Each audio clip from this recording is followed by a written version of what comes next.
Aujourd'hui, on va s'attaquer à un mystère assez dingue qui se trouve pile entre la psychanalyse et la philo. C'est une question qui nous touche au plus profond. Est-ce que la langue qu'on parle tous les jours nous appartient vraiment? Tout part de cette phrase du philosophe Jacques Derrida. Elle a l'air simple, mais en fait elle est vertigineuse. Comment est-ce que c'est possible, avoir une seule langue et qu'en même temps elle ne soit pas à soi? C'est ce fil qu'on va tirer ensemble. Et ce qui est fou, c'est que cette idée fait écho à une autre, bien plus ancienne, de Freud lui-même. Si notre moi n'est pas le vrai patron à l'intérieur, ça veut dire qu'il y a autre chose, une autre force, peut-être une autre voix qui parle à travers nous. Et là, la phrase de Derrida prend une toute autre ampleur, non?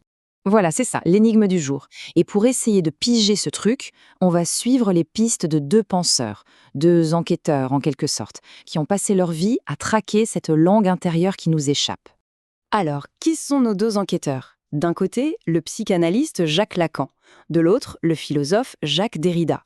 Bon, ils n'ont pas vraiment travaillé main dans la main, mais leurs chemins se sont croisés de manière super intéressante sur ce territoire de la langue. On a donc Lacan qui a pris la pensée de Freud et l'a complètement retournée en disant un truc énorme: l'inconscient est structuré comme un langage. Et en face, on a Derrida, le pape de la déconstruction, qui nous dit que dans n'importe quelle langue, il y a toujours plus d'une langue qui parle en même temps. Ok, maintenant on va creuser un peu. Parce que Lacan et Derrida, ils ont tous les deux senti qu'il y avait une sorte de langage qui tourne en nous sans qu'on s'en rende compte. Et là, ça devient fascinant. On ne parle pas de la langue qu'on apprend à l'école, avec la grammaire, le bécherel. Non, non, on parle de quelque chose de beaucoup plus ancien, de plus intime. Lacan a même inventé un mot pour ça, la langue. Attention, en un seul mot. Ce n'est pas la langue, c'est la langue. C'est la matière sonore brute dans laquelle on baigne quand on est bébé, bien avant de comprendre le premier mot. Le truc crucial, c'est que la langue, c'est lié au corps, au son, à la musique des voix, bien avant que ça serve à communiquer. Pour que ce soit plus clair, la langue, ça peut être quoi? Eh bien, le rythme d'une berceuse, le plic-ploc d'un robinet qui fuit, l'aboiement du chien du voisin, ou juste la mélodie de la voix d'un parent. Ce sont des empreintes sonores qui nous marquent à vie, bien avant les premières phrases. Du coup, pour Lacan, on n'est pas juste des êtres humains, on est des par-l'être. Encore un mot valise entre parler et être. Ça veut dire qu'on n'utilise pas le langage comme un outil.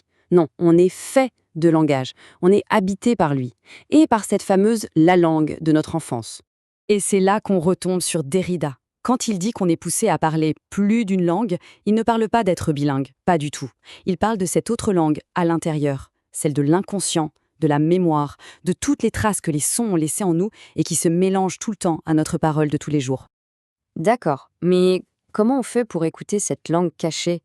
C'est là que la psychanalyse et la déconstruction se rejoignent. Elles ont une méthode qui paraît quasi impossible. Essayer d'entendre ce qui, dans ce qu'on dit, n'a pas de sens direct, ce qui nous échappe.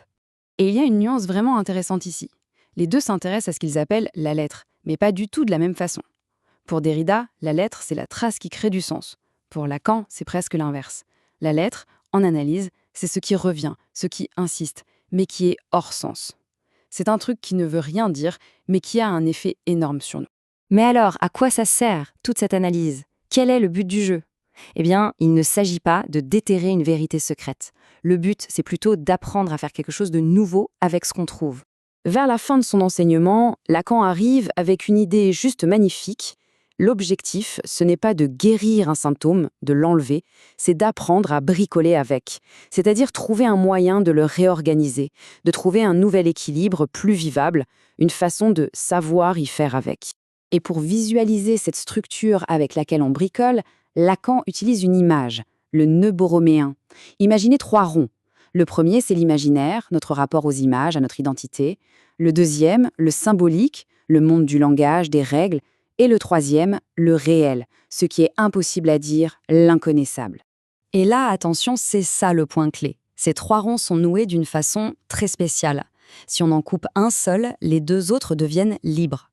Ils ne tiennent que tous les 3 ensemble. C'est ça le nœud. Notre équilibre psychique, il tient dans cette tension. L'analyse, du coup, ne cherche pas à les séparer, mais à jouer avec la façon dont ils sont noués. Et ça illustre parfaitement l'idée du bricolage. On ne cherche surtout pas à défaire le nœud, ça serait dissoudre la personne elle-même. Non, le but, c'est de le réarranger un peu, de le resserrer différemment pour trouver une position plus vivable tout simplement. Bon, on arrive au bout de notre parcours. Ce qu'on retient, c'est que cette langue qui nous constitue est bien plus étrange qu'on ne le pense. Elle est traversée par des forces qui, la plupart du temps, nous échappent totalement.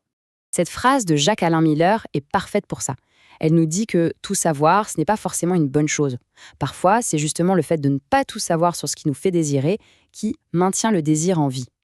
Le but n'est donc pas d'allumer la lumière partout, mais d'apprendre à vivre avec cette part d'ombre.